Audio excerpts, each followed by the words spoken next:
आता मला सांगा, कोणाला आपलं हित कळत नाही हो? हित न कळणारा माणूस जन्माला तरी आलाय का? मला नाही वाटत की हित न कळणारा माणूस यामध्ये असेल.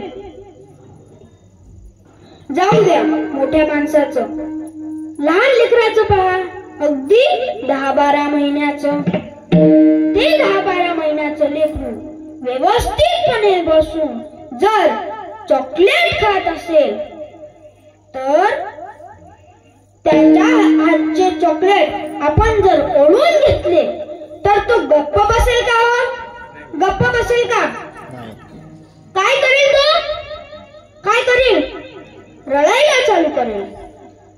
म्हणजे त्यालाही त्याचं हित कळतं. हित न कळणारा माणूस जन्माला तरी आलाय का? जाऊ द्या, अगदी 2-3 वर्षाचं मूल पहा.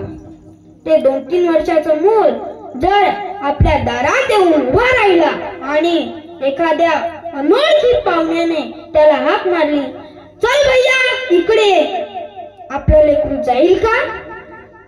जाईल का?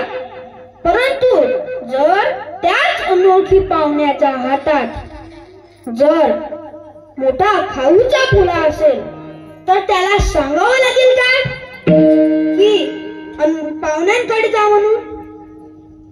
नाही सांगावं लागेल. म्हणजे त्यालाही त्याचं हित कळतं. तरी पण माझे जगद्गुरु तुकोबाराय असं काय सांगतात?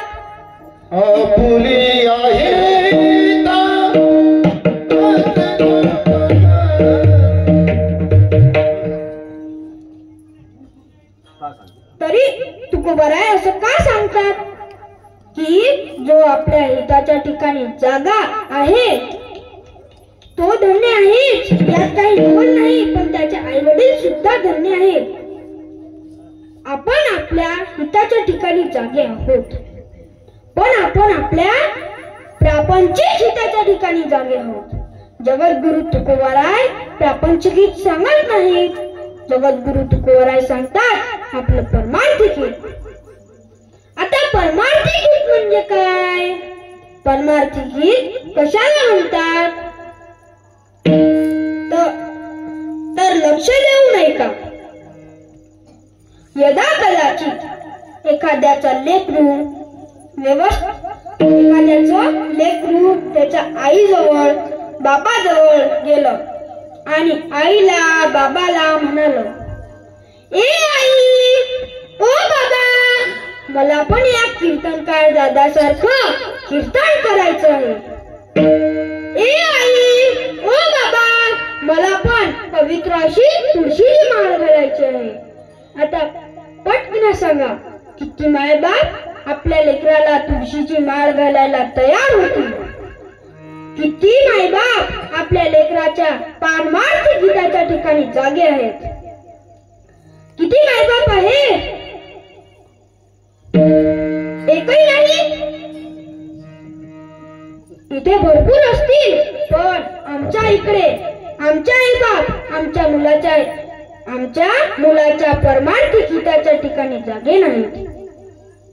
म्हणून तुकोबाराय म्हणतात, न आवळे जनधन माता पिता. तुकोबारायांनी असंच नाही सांगितलं. आमचे आईबाप आमच्या मुलाला काय सांगतात? बाळा, तुझं काही वय आहे का माळ घालायचं? तुझं खायचं वय आहे, तू खाऊन घे. माडीचं बघता येईल दात गीत पडल्यावर. बरोबर आहे ना? मला सांगा, जसं आपल्याला प्रापंचिक हित कळतं तसं पारमार्थिक हित कळतं का? कळतं का? नाही कळत.